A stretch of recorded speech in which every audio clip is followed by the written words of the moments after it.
Hey everyone, welcome back to another edition of #AskRobCo with James Wild. We are back here to give you the latest intel, the latest data, what is happening on the street in the property lending finance industry.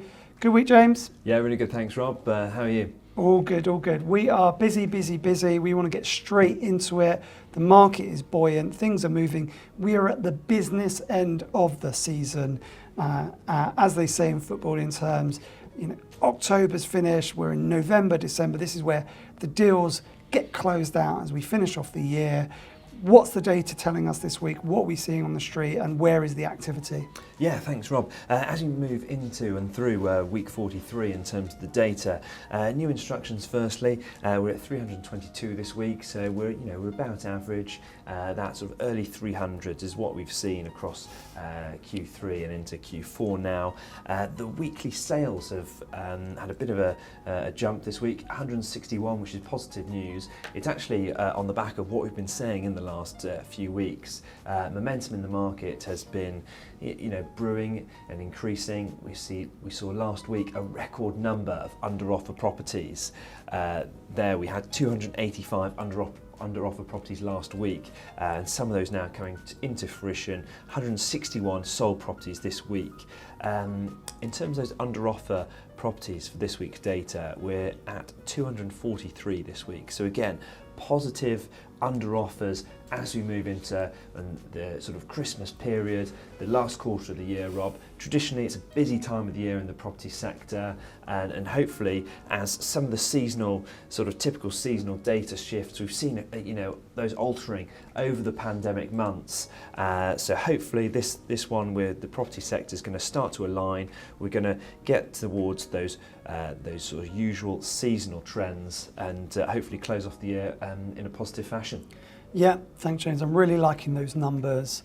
I'm really liking that 4 weeks on the bounce now. We've got increased sales, and that is a pure reflection of the volume of instructions that have been coming through and are still coming through, and as well as all those properties that are going on the under offer, on average 200 plus for the last month. And I do expect November to continue that way. We are busy.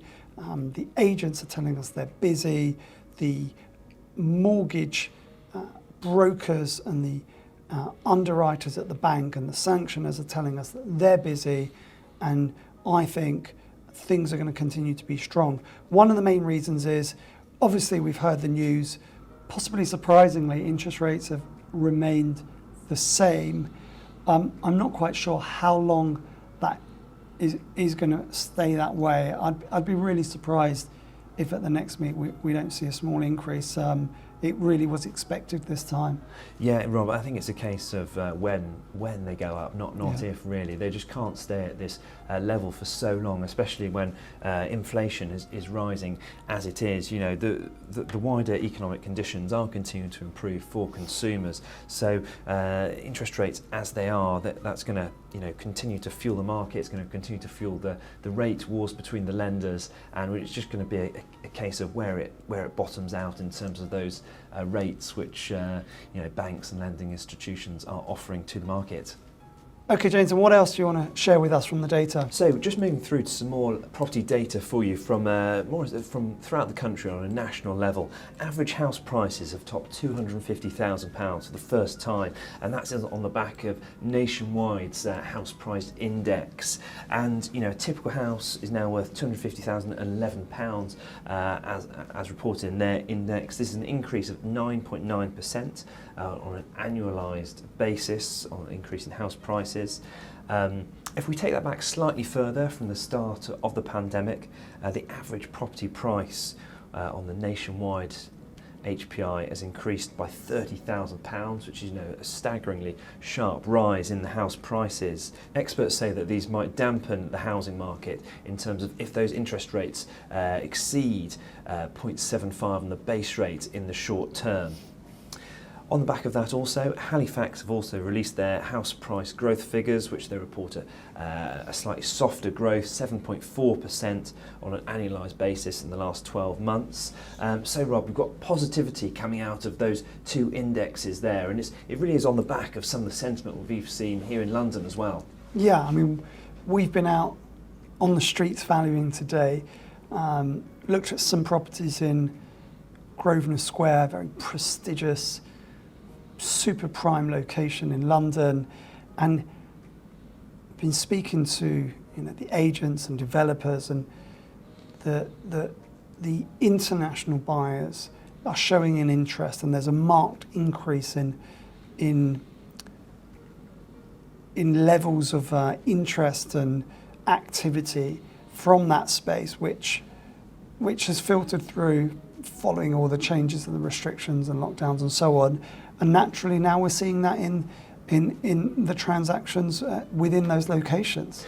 Yeah, Rob, we've been out this morning to see a fantastic flat in Grosvenor Square. It's obviously, you've got the three sort of main developments there, obviously, sort of the Loder scheme, the Finchatham scheme, and obviously the Qatari Dar scheme in the former US Embassy. It really is unprecedented time, really. I mean, to have so many new build schemes on a certain square, it really has, put it on the map as one of the leading super prime squares in London.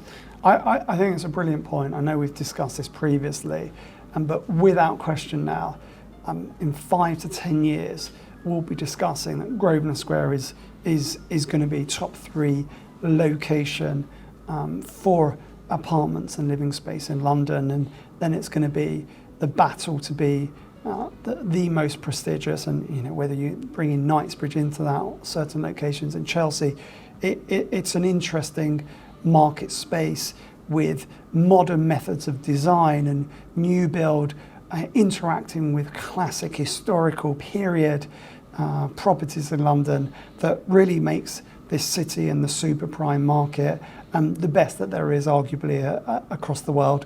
That's it. Mayfair often goes in these cycles of sort of going through a stage of being purpose-built as residential to a shift to office space and sort of former residential residencies to now going full circle in a lot of Grosvenor Square now, and it being restored to a residential use at large. Record prices being achieved there, Rob. Some of the highest in the world on a sort of rate per square foot, rate per square metre basis. Absolutely staggering. The specifications there are amongst the best in the world. The leisure facilities, the placemaking, it really is sort of everything is a complete, absolute premium there. Wider property news, anything else, James, this week? We've got a bit of rates news here. The buy-to-let specialist lender Fleet Mortgages announced the return of their 80% loan-to-value buy-to-let products, and that's for limited companies, LLP mortgage ranges, following the relaunch of their products at the end of October. According to the lender, we've got 80% two-year fixeds. They're coming at a pricing of 3.89%. It comes with a 2% fee. Whilst the 5-year fixed is at 4.15%, also with a 2% fee. The lender's also remodelled some of its offerings for HMO landlords, and that's those looking to purchase and also refinance existing HMOs.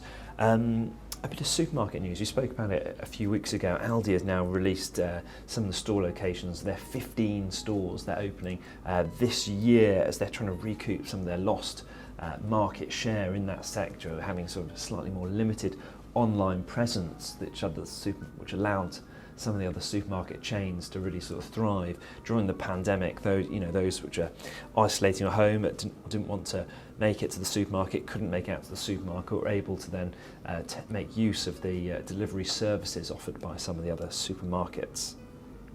Brilliant, thanks for that, James. Anything else to close out?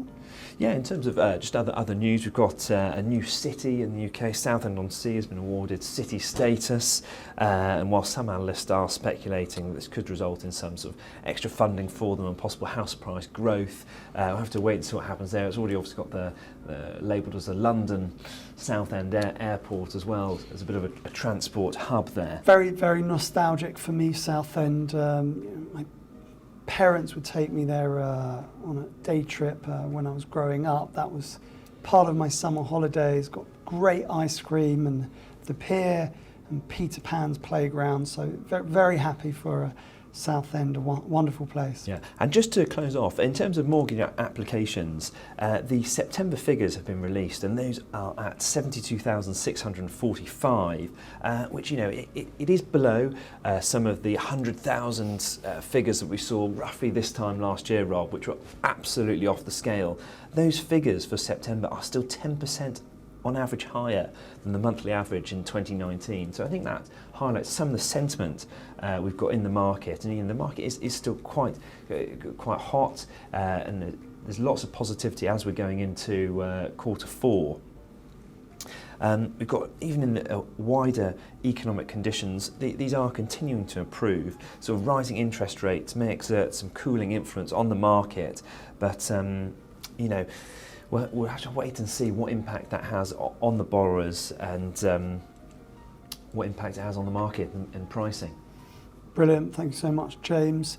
And some good news for us at MJ. We've had our team training day last week, where we got everyone back into the office, really, for one of the few occasions post-current during COVID, and that had a social afterwards with a nice meal afterwards, and it was just great to be with everyone again. I just don't think anything beats being with your colleagues and your team members, discussing property, valuations, life.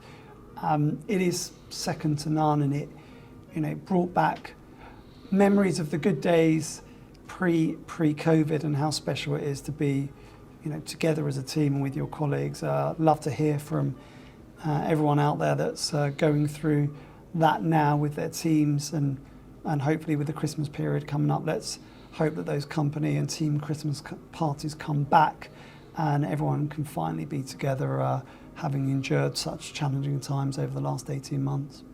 Yeah, it's going to be hopefully a good year this year for the a good period coming up for the, you know, the retail sector, people out shopping, and also those restaurant sectors.